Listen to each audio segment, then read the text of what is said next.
Hey, Farmer fans, welcome to this week's edition of the Farmersville Coaches Show. Again, another football edition with Coach Quinlan. So, Coach, we were talking before the camera came on, undefeated at home this year. Got a really big away game coming up against Sanger. How do you kind of take, we kind of talked about this a little bit, but for the audience, how do you take what you do at home and try to translate it onto the road? Yeah, I mean, that's been an Achilles heel since we've been here, and something that we're really working on overcoming. One of our goals this year was to have a winning record on the road. So, you look back at Bridgeport, which we didn't show up and play very well, and you got that long drive that goes along with it. And this week, ultimately, we're going to have another hour and a half trip to get there. We've got to be able to start fast. And, our schedule, we try to mimic exactly what we do here as far as our schedule is concerned. Obviously, with the travel time being our downtime that we have, it's built into our schedule when we're at home. So, hopefully we're able to come out and start fast on Friday night. You mentioned starting fast. If you go back and look at all the wins this year, we've done that. And then this last week here against Crum, we didn't get off to that really fast start. So let's talk about those halftime adjustments. Again, the coaching staff did a great job. Come out there in that second half, you really slow Crum down. We start to gain some momentum and some rhythm on offense. What are you guys doing in there? I mean, obviously it's working.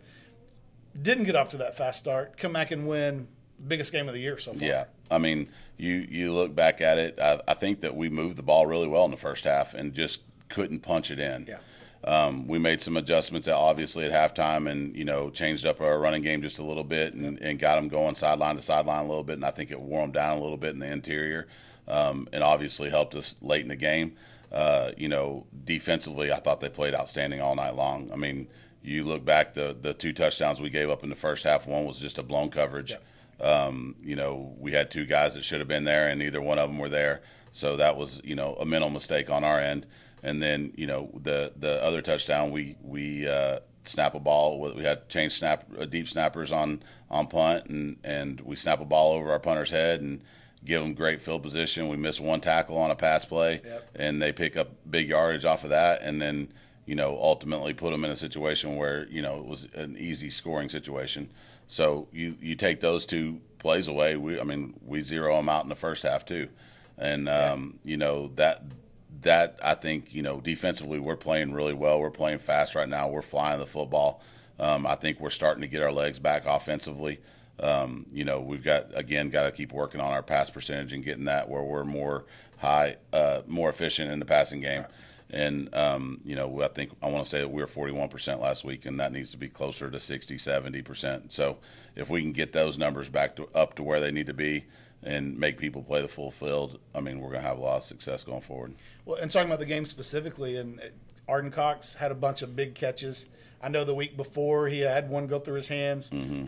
Good to see him come out and make those big catches, gain that confidence before this big game against Sanger. But on the defensive side of the ball, Smith, great game again, talking about, timely tackles, making tackles in space.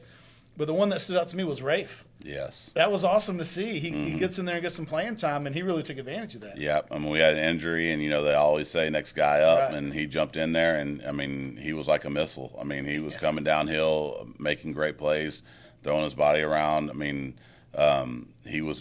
ended up being our defensive player of the week, and, you talked about Arden. Arden was our offensive player of the week. I think Coach Howard said that, that's the first receiver he's had that's had over 200 yards receiving in a game. So, both of those guys really stepped up and played well and were difference makers in the game. Absolutely. Well, let's talk about Sanger then. I know you've had a chance to see them on film. We've talked about how seems like we match up pretty well with them. Mm-hmm. Stick to the game plan. We have kind of, it sounds like it looks like they're kind of stacking the box on us on defense, and so we're throwing the ball a little bit more. We're going to kind of continue to see that kind of balance. Is that the plan? That's the plan, and all, like I said, we got to be able to be more efficient in the passing game, and if that happens, then that box starts to thin out a little bit, and we'll get back to the running game that we had early in the year.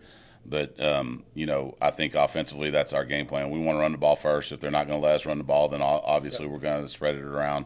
And I think Caden's getting more and more comfortable back there. The more reps he gets back there, the more comfortable he's getting. I think the offensive line's playing really well. Ultimately, we've got to move bodies around and stay on blocks, but, we're getting where we're supposed to be and doing the things that we need to do.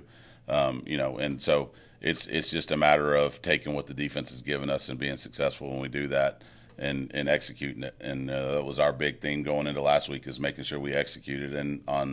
And offensively, the first half we didn't execute as good as we did the second half, and that was a difference in those two halves and created that comeback. And I think that, you know, for this week, I think it's the same thing. If we execute well offensively and defensively, then the game will fall into our hands.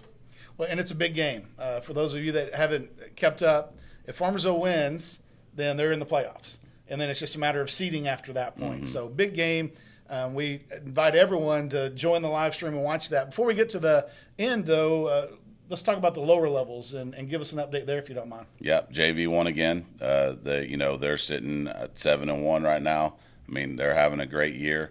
They're excited. I mean, it's fun to be around them. And they're buying in. And you see that every day. You see them buying in the weight room and during our in-season workouts, which is hard to do because your body's beat up and but they're getting after it in the weight room. They're seeing the growth and they're seeing the excitement build around the varsity team and they're wanting to be involved with that.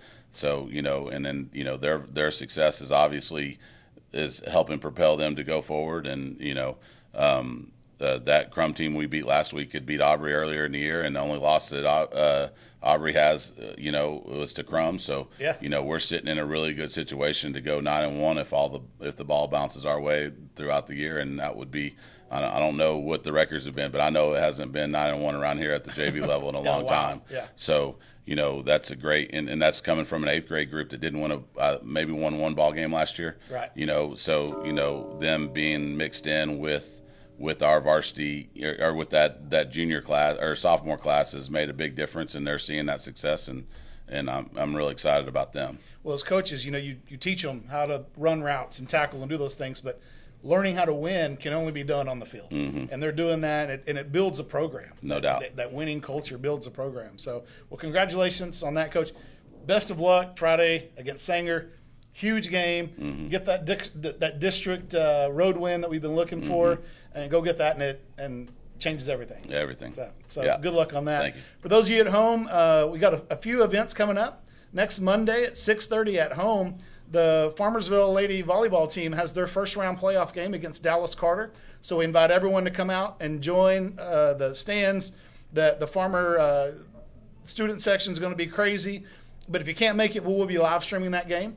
And then Wednesday at 8 o'clock is the senior pep rally.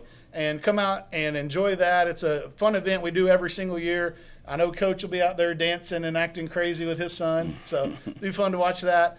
But again, this Friday, in Sanger, huge game. If you can't make it all the way to Sanger, join us on the live stream and support your farmers. So until then, as always, have a safe week. Go Farmers.